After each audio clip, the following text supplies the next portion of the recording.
I will call to order the Ottawa City Commission meeting for Wednesday, October 22nd. May I have roll call, please? Mayor Allen is absent. Mayor Pro Tem Clayton? Present. Commissioner Kaler? Present.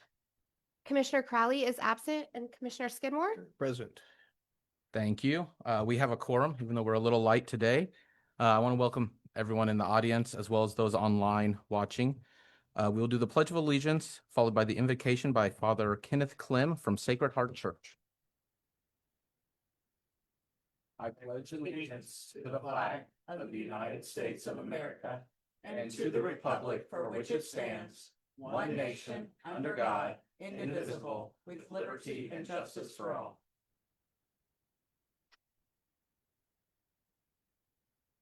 In the name of the Father, and the Son, and the Holy Spirit, amen. Dear Heavenly Father, we ask you to indeed pour out your Holy Spirit upon us this afternoon. We give you thanks for this beautiful, this gift of this beautiful day of our time here together. We ask that you would strengthen us as we step here forward, that you would empower and strengthen and infuse your wisdom there into all of our elected officials, all of our appointed officials, all of those gathered here to discuss with them, that we might be guided there by your providence and tempered and tampered there by your peace and your grace. And we pray this like all things. In the name of your beloved Son, our Lord Jesus Christ. Amen. Thank you, Father. That'll lead to public comments. We have none registered. Hearing none, that'll lead us on to appointments, proclamations, recognitions, and nominations. Seeing as we have none, that will lead us to the consent agenda, which consists of minutes from the October 15th regular meeting, September 2025 financial monthly reports, partner agency reports for September 2025 from FCDC, Ottawa Library, Ottawa Main Street, and Prairie Paws, as well as the agenda approval with one change to remove the executive session, correct, from the end. What's that? Item 15. Correct. Mr. Mayor, Yes. I move that we approve the consent agenda as read. All in favor, say aye. I'll second. Oh, It's all right. Jump the gun. No. All in favor, say aye. Aye. Aye. Opposed, same sign. We are approved. At this time, I'll give the three of us a chance to declare any communication conflict that they've had that might influence their ability to consider today's issues impartially. Hearing none, we will skip item 10, unfinished business. That'll move us on to item 11A, new business, utility payment kiosk update with Assistant Director McCurdy. Assistant Director McCurdy will present an update on the removal of the inoperable unit and list possible alternatives for kiosk options. Commissioners, thank you so much. It's a pleasure to be here today. All right. Let's get started. So we're going to talk about the utility payment kiosk, which currently is inoperable and it's located in the parking lot here at City Hall. We'll start with a little background history on it. In 2014, the City Commission was approached by a leadership class from the City of Ottawa. So it was made of staff here to request purchase of the kiosk. The kiosk unit installation at that time cost $48,313. When it was operational, it accepted cash, credit cards, and checks, and it allowed real-time processing and posting of those payments onto utility accounts. The benefits of it to the public was that it was 24 access to make cash payments, and it reduced wait times at the utility window. Some more information. We've made these beautiful charts of kiosk use, both by number of transactions and by dollar amount over the history of it. So it was installed in like June of 2016, and it actually quit working in June of 2024. So you've got 8 full years of history here. It just magically worked out that way. And we did some really rough math, and it equaled out to about 5 payments per day over its lifetime. So the kiosk was a preferred payment method for some customers. They that prefer to pay in cash, or that had to work during City Hall hours, or they just wished to avoid the line at the utility window. Some challenges that did occur with it. So there was, at least during my tenure, no way to give change back to the customers. That function didn't work pretty early on. And due to insufficient weather protection on the way it was put in. When it was rainy weather, it wouldn't work, it would malfunction, and we often had to call IT, which also at the very end of its life, they spent a significant amount of time trying to keep the limping, broken machine working. And once the check processor broke, we did have to manually take those to the bank, even though they were real-time posted onto the account. There was a delay in the cash getting to the bank. Replacement options. So we were asked to come back to you with some replacement options. There are 3 different options for you. There was an indoor unit, which staff would recommend putting in the lobby here at City Hall. The benefit there would be that it would be available not just during hours the City Hall is open, but the few hours outside of that the library is open. Now, once the library leaves this building, then really the indoor unit wouldn't be any more useful than the utility counter window, other than if they don't want to talk to our staff, who are really friendly. I'm not trying to push people away from them. An outdoor unit, so just to replace the unit that's outside with an updated one, or a wall-mounted unit. And staff did have a consultant come in. We had asked Lloyd Builder just to come walk the edge of the building, talk to us what they thought would be feasible places. Not saying we would have Lloyd Builders put it in, but we asked for a quote. And so we did determine it might be ideal to put it on the front of the building, kind of on the east side, where there's already some sidewalk and some cover from rain already built into the building. So we do have kind of a location kind of preliminary scouted for a wall-mounted unit if that's would be the choice. So these are 3 choices. I did just grab visuals from one of the 2 kiosk providers that gave us quotes back. They just had really pretty visuals, so I used them here. Like I said, I got quotes. I asked for 3 different company quotes, only 2 responded. I did just put the lowest quotes here just so you could see the price options and the ranges there for you for an indoor, outdoor, or a wall-mounted unit. I also thought I would just cover other ways that you can pay. So currently we offer pay by phone, which is currently only available 8 to 5 when we're open. So you can call in and you get a staff member and we help take a credit card payment over the phone. We are exploring with our software provider a automated phone, which would be available 24/7. And we're in the queue to get that established. We just don't have a direct timeline on when that will roll out. But so then customers can call in and it'll be an automated system. So no, would help with some liability of like no person is helping you with the transaction. It's just automated. You enter in your information yourself. And we have 2 drop boxes, one out in the parking lot and one inside in the wall where we collect preferably checks from people. We also obviously get payments in the mail in person. We have automatic bank draft, and you can use your credit or debit card through our website. I also made an open records request for the city of Osawatomie. They have a kiosk, and they gave it a raving review. They have approximately 1,900 utility bills monthly. In the month of June, they received 79 payments via the kiosk, which is only about 4% of their payments.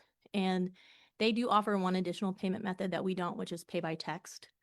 But just a little city to city, what are our neighbors doing, check-in was also completed. So the point of the conversation today was to bring information back about the kiosk and talk about kind of the direction you wanted staff to go, whether that was pursue replacement, move forward with removal, or we can continue the discussion. Some additional considerations beyond just the history, the use, the benefits, the challenges. We did have in the electric fund budget this year $60,000 to replace the kiosk. If that is so the choice, the budget was allocated. There are annual contracts related to the kiosk unit and monthly credit card fees that we wanted to just remind you of. And the cost of those were roughly about $7,000. Any new contract for a new unit will be based off of a new unit price. So it is estimated to be more like $8,000 to $10,000 a year moving forward. And we do want to just note at this time that by not replacing the kiosk, you would be saving the ratepayers those annual fees moving forward. Currently, there's no legal considerations. If you were to direct us to pursue one of the kiosk options, obviously any contracts that will be executed would be reviewed by the city attorney. And for that, I stand for questions. Just a couple of questions. I know the present kiosk is no longer working, but it did not provide change for people paying cash. Will these new units provide change? Do you Yes, know? they have cash. They have the option to give you. Some said just like bills only, so you would round up, and some did have change Okay. um I was curious how that options as well. does. And then the phone pay, that's interesting. That's something new. Do you know when that will be in effect, or is that still in the planning stage? We're on their list of to like roll it out. We just have to get on with our provider to Okay, roll it and out. that would be an automated, or that would be during hours of the city hall? Nope, it would be 24/7. So you Okay. and neighboring cities use it, like I know for sure that Gardner does. And so you can just call in, you enter your account number, you can hear about your bill, you can make a payment. Um and we've heard it, like we as a staff, we will had somebody walk us through it and listen to it. And it was pretty user friendly. I mean, it's a robot voice. Obviously, when we roll that out, you can still call us 8 to 5. We'll be here if you don't want to use it. But often people who enjoy paying over the phone, I mean, a lot of them, they're like ready to go immediately. And so I think it would be highly utilized by our utility customers. I know some pay by phone, you can dial in the date you want the payment made. You can call 3 weeks, 2 weeks before it's due if you want, and when you get the bill, but you can designate the day of the debit coming out of your checking account. Is that, do you know if that system's set up that way? No, this is like you're doing it right now. Immediate, Yeah. okay, all right. And you know the cost on that feature, or is that something that the cost has, or do we know? It's 10 cents per transaction, Wow, which is cheaper than the website, just as a very good. frame of reference. That's very good. Mhm. Wow, that's a good, I mean, to me, that'd be a good option to look at instead of this kiosk, but I don't know, that's just early assessment since I now just learned that we have that possibility, so. Well, we are going to do the automated phone line Oh, anyway. Okay. regardless Okay. of the decision this evening. We've already taken the steps to start that process. And now the people, since we haven't had the kiosk since you said June of 24, right? Hmm. So how do people that used to use it make their payments? Do you know? I didn't go pull like individual people and look, but It's hard. to I know. did look. I have like approximately what percentage how people pay. Like I grabbed a month, just a random month, and was like about 12% of our accounts are set up for the automatic draft. 4% pay with cash. 15% we're paying. We have it's called like we have our credit cards broken out, either ones that we process are on our website, but the ones we process are either in person or over the phone. So 15% of the transactions from this month were that way. 43% were online, and 26% of all payments were made by check. So, and those could be mail or Dropbox or in person. I just did it by payment method. Okay, and online, describe that to me. How does that work? So to do online, you set up an account online. So you need your account number. It's unique to you. You would put in your email, you'd make a password. It's really nice because you can see your payment history. So you can kind of see how your bills go up or down depending on the weather outside. And then you can put a debit or credit card in there information. You can do a one-time payment, or you can set it up for automatic payments. The only thing is, if you set up for automatic payments, I would like to encourage you to be mindful when your card expires, because we don't know, but they do email you in advance. So be sure that you make sure you check every month that your payment went through. So Guilty as charged. I wasn't going to call you out. Thought you were- I like green one night. I wonder why. Okay, now I know.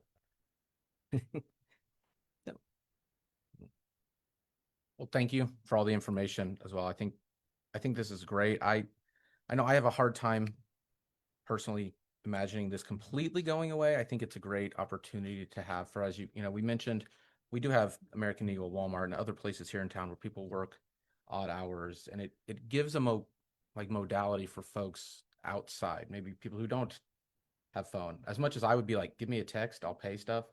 I think that works great for me. I like the idea of having something. I was thinking as I was reading through earlier this week, in the parking lot, people don't have to get out of their car. I think so. There's an added benefit to that if someone's pulling up at 2 a.m. to pay a bill because they got off at work. There's a little bit of safety with that as well, as opposed to the one mounted, potentially to the building and what that might kind of look like. So I know I do kind of like the option. We had, what would you say the number was this, or I guess 2023 was the one that you included was 771 were paid at the kiosk. And then over the life of it, 14,000. Yeah, Okay. over the life of it, 14,000 payments were made. Yeah, in 23, I gave a that was a year where things were actually like 23 and 24 was probably the last when it was really being utilized, heavily utilized. Yeah, I don't know. I'm not going to try to dig through here and get it exactly, but the heavy use I think was really pre-COVID, and then a lot of people moved to online for during COVID because they, you know, I mean, that was the easier thing for them. So Did we notice a rise in our delinquency rate when it shut down the kiosk, you know? Or any it's such a significant? small percentage of our payments that it really didn't impact it in that way. I mean, it was very helpful to, and I have Bob, who is our utility services supervisor, and he at that time was the guy who would take the after hour calls when people were disconnected for non-payment. It was very helpful for him to be like, "Oh, you have cash? Just run on down to City Hall. You can put it in the kiosk, and I'll get you reconnected when I see it come through." Um, so I mean, he'll preach that it was very helpful in those moments and for those people. And he also would tell people all the time, you got $20 and you get off work at 2 a.m. after waiting tables, go on through, put it in the kiosk because you can make as many payments as you want. Or as you need, you know. So I mean, it was helpful for the people that used it and they really did like it. And last year we got a lot of questions about when it would be operable. So Well, if we do this, I would recommend the wall mounted. My experience with ATMs, the standalone out on island, they just seem to wear out quicker. I don't know if the weather and everything like this one ended up doing, I guess. Once if your equipment's inside where it's relatively normal temperature, I find it just operates more efficiently and lasts longer. So that would be my thought, but I don't know. Adam, with the rest of us, we only got 3 of us here. I wonder if this is something, is this time sensitive? nope, we said we'd bring it back to you, so we did. So Okay. Do you know off the top of your head, ballpark, either of you, we a few weeks ago had mentioned total number of credit card fees that the city currently on utility bills is eating, for lack of a better term.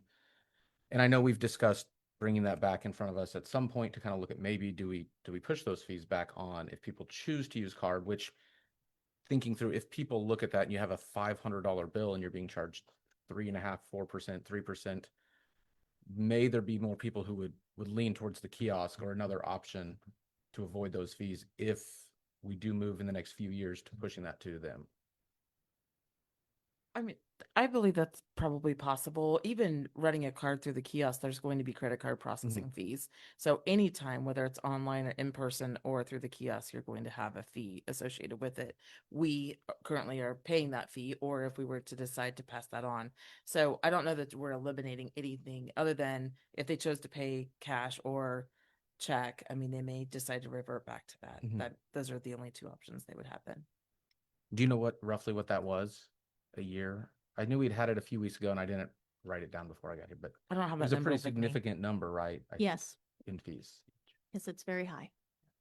We don't have the exact number, Yeah. but we'll bring that back to you. Yeah, certainly. Mr. Kaler, do you have any input on a type of unit that you kind of like? I mean, I was in favor of, I believe, I have to look back. I was in favor of it in 2016, but I also do wonder if it's not just run its course and there aren't other options. And so I do see that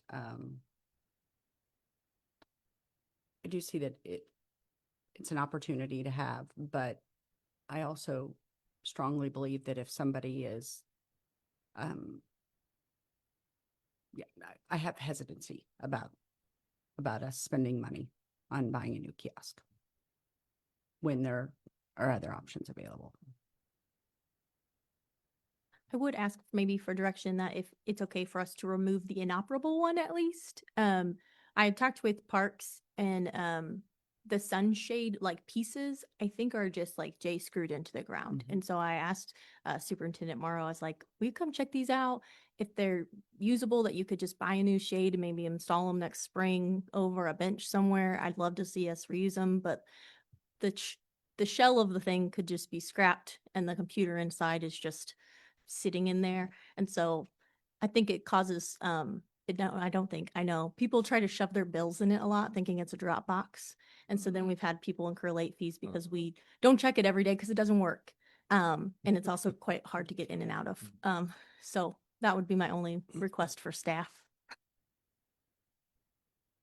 Yeah, I guess we don't use it. We'll need to expense the tearing down and removing it, I assume, right? I don't know what that'll cost, but I mean, I'm, it'd be minimal, I assume. yeah, I'm anticipating that we're doing it in-house, so we're using staff to just, I mean, I'm still in This is favor simple. of, for $20, get 3 whacks with a bat and I'll be his first in line, so. I might beat you the first in line to be. Make the money doing this, good. Yeah.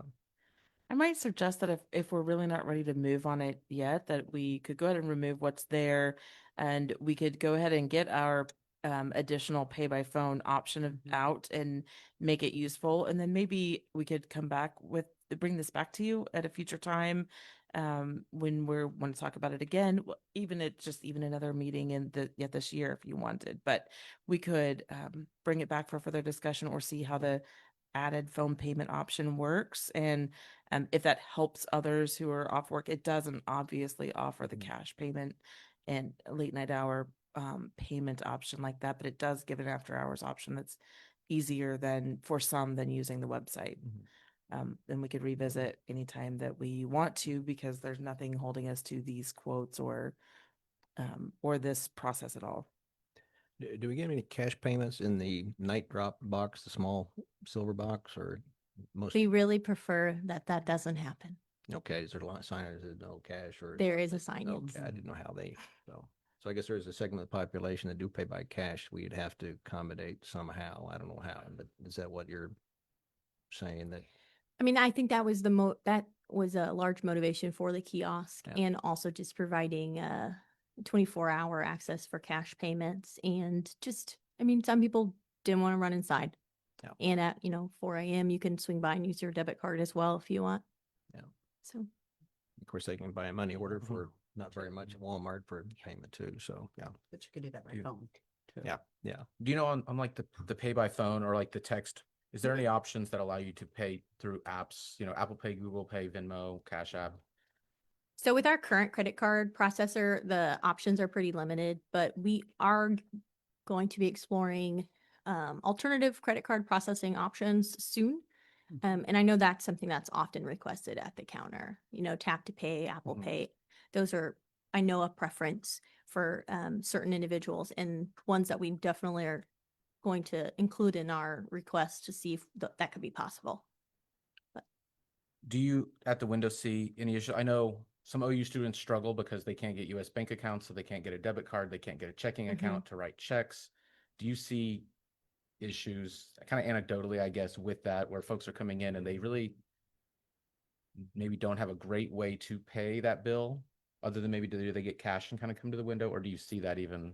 Too much. I mean, we've had a few issues with like Cash App. Frankly, that's been the biggest one lately. And so we've just really encouraged people to, I mean, honestly, not use it because it's causing issues with our credit card provider. And we can't really just easily switch that. It's a process, especially because we do offer a multitude of ways to pay. So, yeah. Thank you.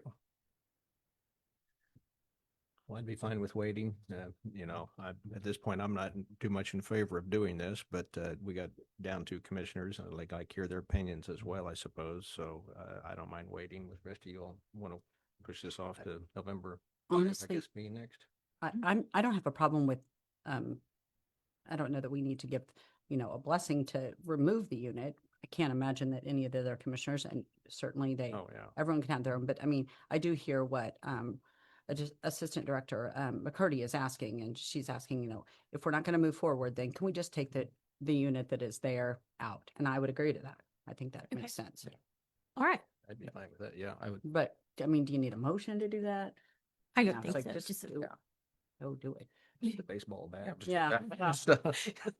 Would you like to see this item again yet this year? Do you want to wait until the top of the year? What's your preference in next discussion? I think I would say we could give it a little time. I think, hopefully if we can get some public input, if there are people who use or have used the kiosk and would like to see a kiosk, if people can let us know, reach out.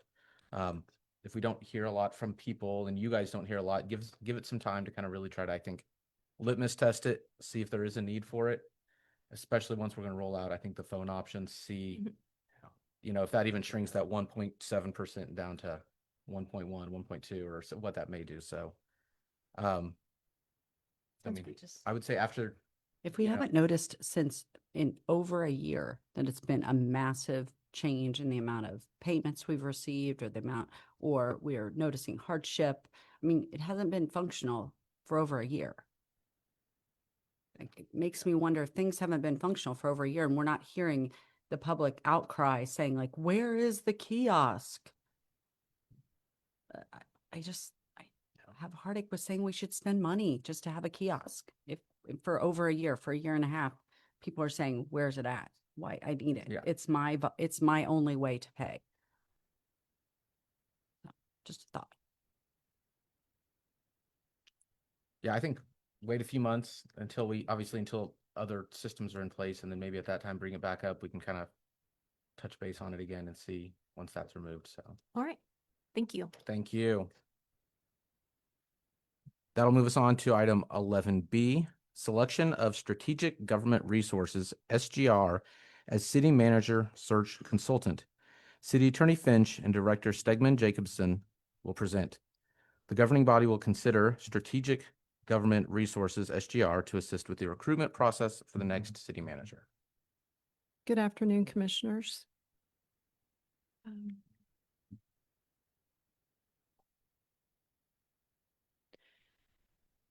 It is recommended that the City Commission approve the selection of Strategic Government Resources, SGR, to conduct our executive recruitment for the city manager and authorize the mayor or designee to negotiate and execute an agreement consistent with SGR's proposal.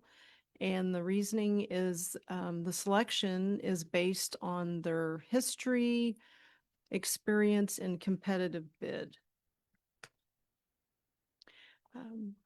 An RFP was generated that initiated the process to retain an executive search firm. 6 proposals were received and evaluated against criteria that included recruitment approach, experience with municipal placements, references, a proposed timeline, cost, compliance, and any value-added services. And when looking at the qualifications and approach of SGR, they specialized in local government recruitment and proposed a comprehensive process that includes a targeted outreach, candidate vetting, and a specific communications plan for the city of Ottawa. As far as experience, they have extensive municipal recruitment experience, including work in Kansas, and have a robust network to attract a qualified and diverse candidate pool. And the timeline, their schedule would support timely recruitment and include thorough stakeholder engagement and evaluation. And cost or value, the proposal reflects competitive pricing for the scope of services and a clear delineation of professional fees and reimbursable expenses.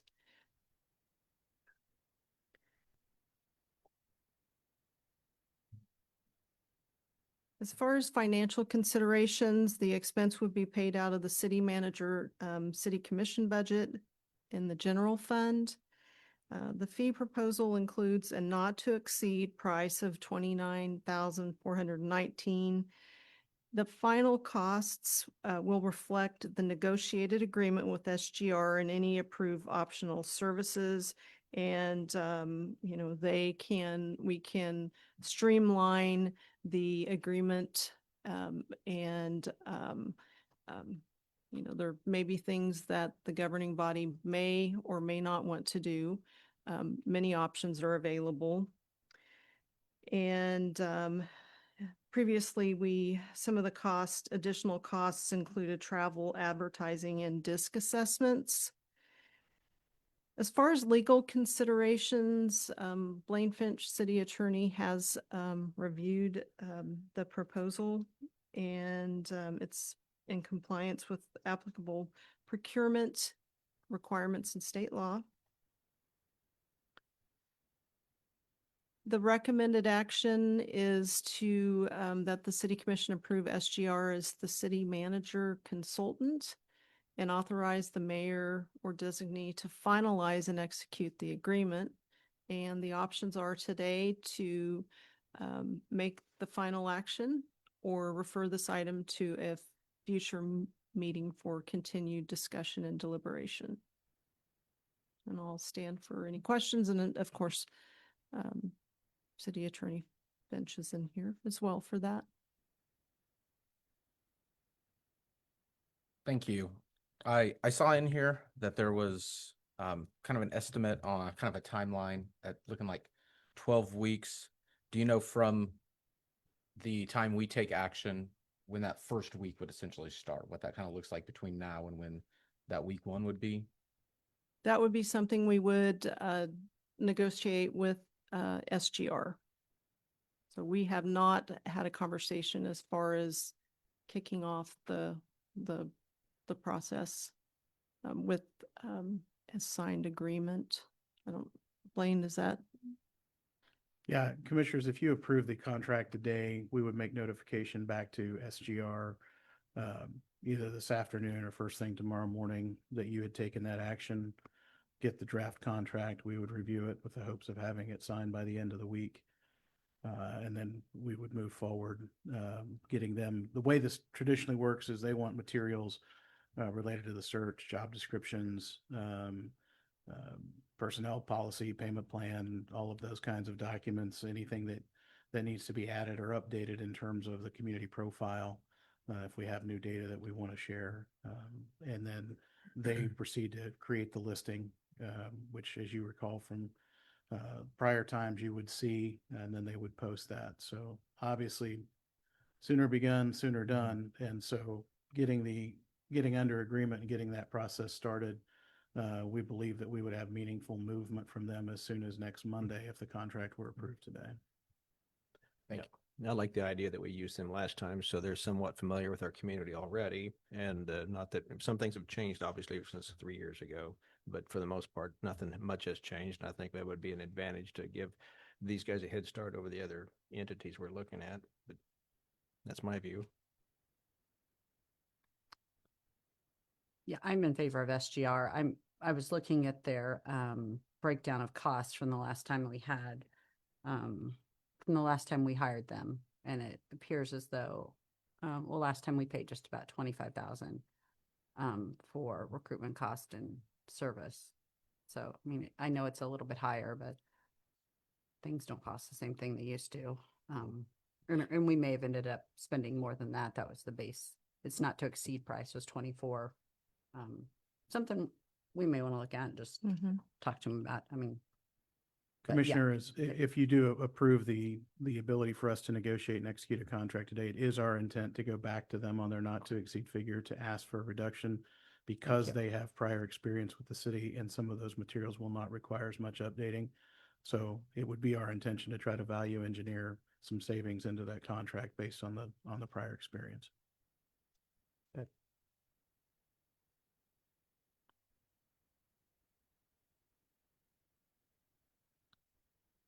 Mr. Mayor Pro Tem, are you looking for a motion today? Yes. Yes.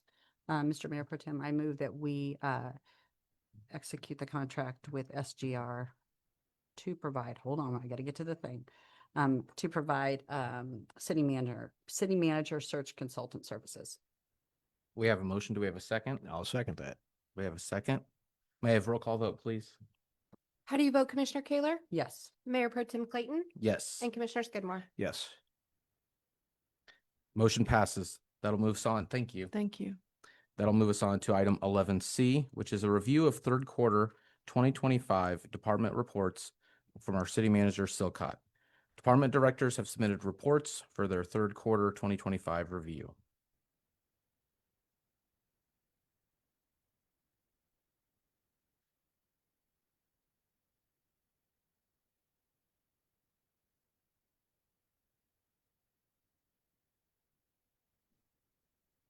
Thank you, Commissioners.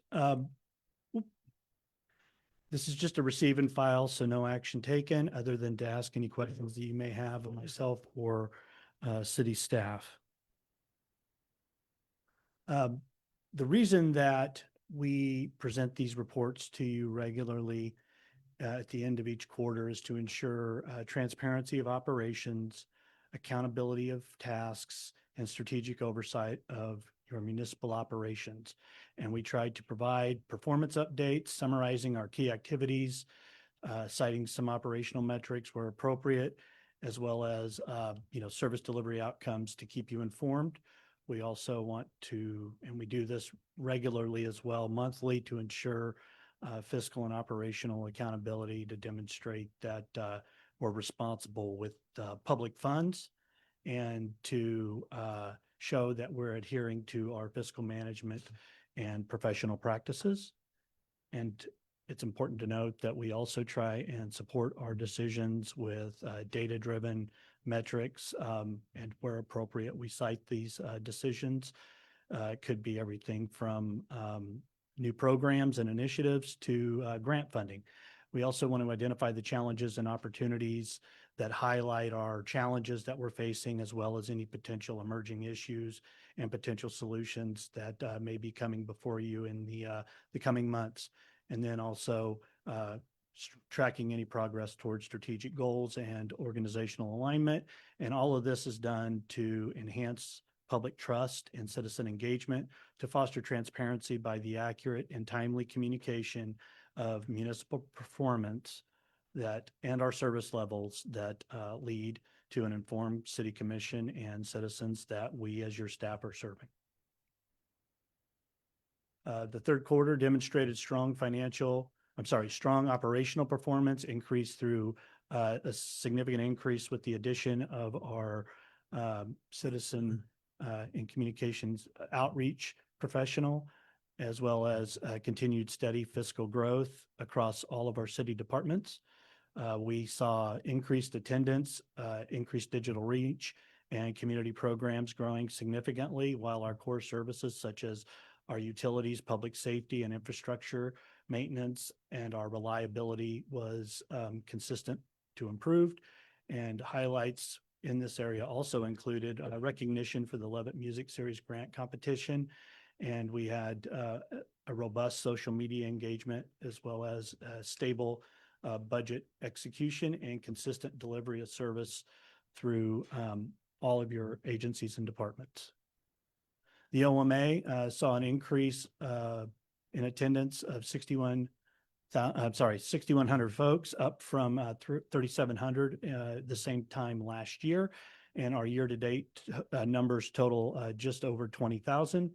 And you can see we are driven by volunteer hours and folks who are giving back to the community. We had over 230 hours volunteered and 129 for this period back in 2024, bringing that total year-to-date to 621. And then just highlighting again the top 100 nationwide finish there within the Levitt Music Grant Series. And then we placed 17th out of 100 nationally. And I believe we were the smallest community in that. And then we're hopeful still that our final award decision on November 18th that we'll be able to garner a win there. Our public exposure also featured a Fox 4 zip trip to Ottawa that increased regional awareness and attendance that was brought to us with the assistance of Sarah Stauffer as our Main Street director and her engagement there. So we were appreciative of that partnership. Finance saw 907 service orders, 23 business licenses, and processed 20,263 utility bills. And we processed during the quarter 42 open records requests. You can see that our revenues are progressing and are ahead of the period for quarter. However, any property tax disbursements in the fourth quarter will be minimal to non-existent. Our expenditures are at 64% of the budget, being 3/4 of the way through the year. And we had 21 grant applications with $97,430 awarded during this period, with 25,000 received in an MIH grant. And we have 9 active grants during that period as well. Just want to highlight the operational activities now, where we had an increase in calls there for our fire service calls. And you can see that our training hours are significant, as these are technical and professional tasks that need to be performed in skill sets. And so it's important that our folks are regularly preparing for a skill set that we hope they never have to use. We currently have 22 career firefighters, 4 volunteer firefighters, and we have 2 stations, Station 1 and Station 2, that are staffed 24/7. The golf course saw 2,457 9 holes played. So we've got 2,439, 18 holes.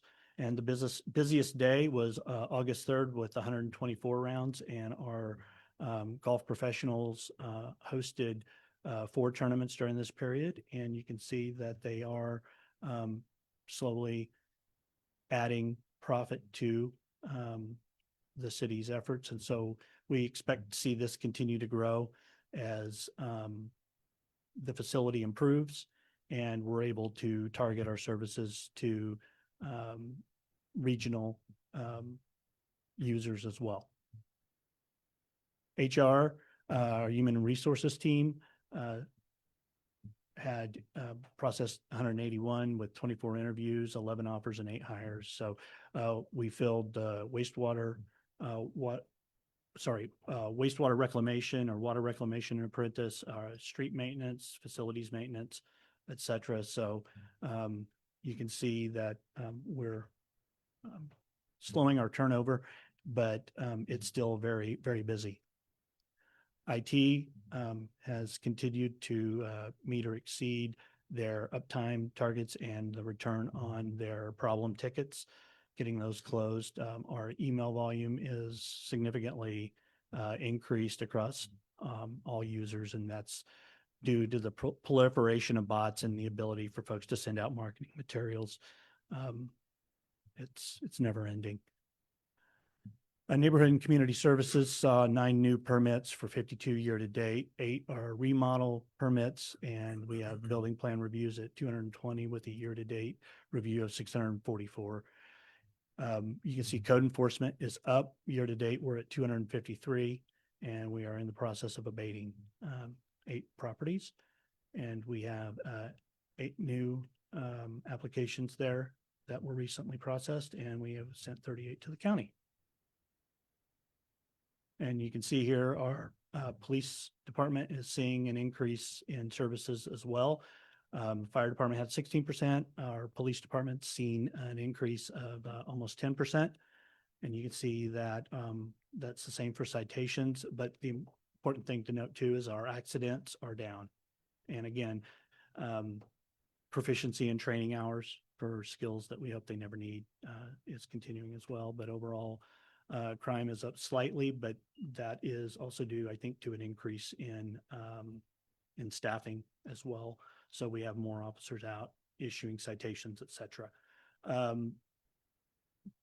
You can see too that we had 146 community policing with 31 contacts and 381 school resource officer calls. Public Works saw repairs on King Street, South Lincoln, and an overlay on Blackhawk. You can see that they removed 6 trees and had 55 hours of playground maintenance and supported 29 events in our cemeteries. In our parks. And then we had kind of the stable usage as far as interments of both burials and cremations for the third quarter. And just want to highlight our utilities where, again, a lot of it is testing and sampling. And for our water, wastewater, we had 260 samples, 60 KDHE samples with 99% compliance. And we are continuing production improvements, and then distribution. We're continuing right-of-way clearance so that we can improve our reliability of service.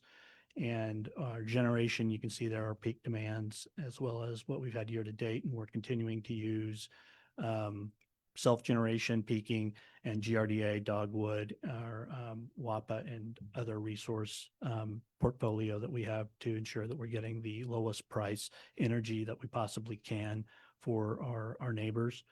And want to just say this is receive and file. So if you have any questions over these reports, please feel free to ask now or in the future.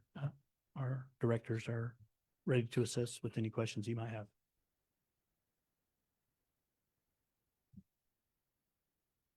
Any questions, commissioners? Really? Nope. Great. Yeah, I just want to say it's always great to see, some of these numbers are always staggering. I think I commented on every single quarter that how much solid waste is pulled out of the water reclamation plant. And that's just always amazing. And I think it's a great, service. Obviously, that's something that we never think about. And so try to kind of bring some highlight to that as well. And then, for the 5-year crime report, looking at those numbers, we might be up 4.1%, but where we're looking at 24 versus 23 in the years previous, I think if you look in the agenda, we're at a great spot. So that's really exciting to hear. So we have no other questions or comments. We'll move on to item 11D, active project update by City Manager Silcott, a review of active projects. We'll start off with the Proximity Park Water Tower here. We've been working on bringing this online. A lot of it is waiting for the generator and the high pressure pump at the plant to be online. And then at that point, we'll be able to fully bring our water tower online. But I want to point out, though, that this was funded in partnership with our Proximity Park sales tax, but also, and that's 0.5%, and a portion of that only a portion went to that 0.5%. And the rest, and the majority, I think it's important to note, was the base grant. So we were able to leverage outside dollars from not only outside of Ottawa, but outside of Kansas to be able to fund this at, the lowest and best possible price that we can for our neighbors. Our residential smart metering is continuing to progress. And this is a project that we are on target to get completed by the end of the year, and then also starting to focus on the commercial aspect. And then there is the older meters, which we'll need to have a discussion at some point in 2026 or 27 on how to assess or how you want to take an approach for that. So we are looking forward to getting it across the goal line, because as you can see that we've got 300 residential water meters remaining, and we've had 562 to date for 2025.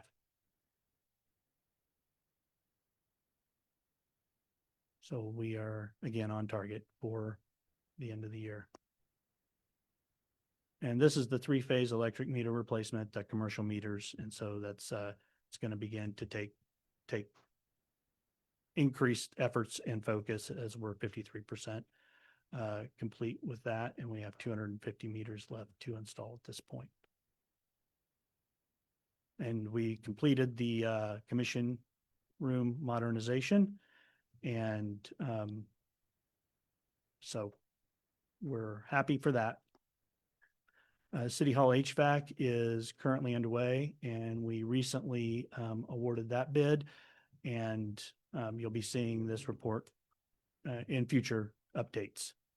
Our taxiway reconstruction, This was kind of touch and go, if you pardon the pun, as we were hopeful that we would be able to get 100% funding for the entire reconstruction of the taxiway. And with kind of the changes in priorities and funding mechanisms and not really knowing how Congress was going to come down, we know we had support locally with Representative Davids and our senators Moran and Marshall, but we were able to actually get this fully funded through existing FAA funding. So we're grateful for that, and we will look to begin construction here in the spring. Oh, sorry. And then want to highlight here. Oh, wait, what happened? Oh, I don't know why it jumped, but this is kind of the highlight of our largest ongoing CIP projects. Do want to point out something to look for as we are coming on that's more of a lower administrative, and that's been with a lot of effort by our IT director, Paul, who likes to hide out there in the control room. But we've got Paul and Misty and Melissa who've really kind of shepherded this for the staff, and that's modernization and update of your web page so that we'll have everything brought in, integrated, and under one kind of larger umbrella, so that if you're going to search for something, you'll be able to pull up commission agendas, minutes, programs, initiatives, et cetera, and everything will be layered in a way that cleans up what you're currently seeing, and trying to give each of those individual programs their own page. And then also looking to try and expand our citizen boards for those who volunteer their time, whether it's the Planning Commission or the Airport Board or the ADA Board. And I don't want to continue naming them, and I don't want to leave anybody out, but all of those folks who give so freely of their time, we want to try and better spotlight and give them some pages as well once we get that online. So that concludes my my project reports. Thank you. That'll move us on to item 12, comments by our city manager. And again, this will be brief. Just want to show the highlights here that we held our benefits renewal this past week. We planted a red bud there in Forest Park in celebration of our autumnal Arbor Day, and that was mentioned at our last commission meeting. And then the water reclamation facility drained and inspected the North Clarifier to install a new valve and valve stem, which you can see here. I want to remind our neighbors that we have an upcoming citywide cleanup. So it's giving you a little bit of heads up, so you can begin to make preparations for drop off on October 31st and November 1st. So Friday and Saturday, you'll be able to drop those off there at Franklin County Recycling Center, 2000 block of South Elm, the parking lot just west of City Hall here, and the salt storage shed in the 100 the salt storage shed there on North Cherry. And we're not accepting large appliances, and we're also not accepting oil-based paints, but your county tax dollars with Franklin County Noxious Weed has a chemical and toxic substance drop-off point there. So if you schedule, they'll be able to coordinate that delivery. And then we will not be accepting batteries or liquids in the dumpsters as well. And then here's our kind of upcoming community events, including the OMA's paranormal investigation, Main Street Spoo Bash downtown, and our Veterans Day Parade on November 8th. We currently are advertising for the utility service coordinator, the city planner, a part-time auditorium events assistant, and part-time auditorium sound and light technician. And we want to ask everyone if they're interested in what services the city provides and how our sales tax dollars, local, go into municipal operations and projects and programs. We're going to have an open house on Wednesday, October 9th, and I'm sorry, 29th, sorry, from 5 to 7 here at City Hall in lieu of our fifth commission meeting of the month. And early voting has already begun. And folks that are interested can check out the webpage at ottawaks.gov/sales tax. And the actual in-person voting will be on November 4th. And that concludes my report. Thank you, City Manager. If we have no questions, that'll move us on to item 13, comments by the governing body. We'll start with Commissioner Skidmore. Just a couple things. I just want to appreciate the League of Kansas Municipalities meeting last 2 weeks ago in Overland Park. And it is really a great opportunity for all of us to have been there, to visit with other city leaders and city administrators and managers.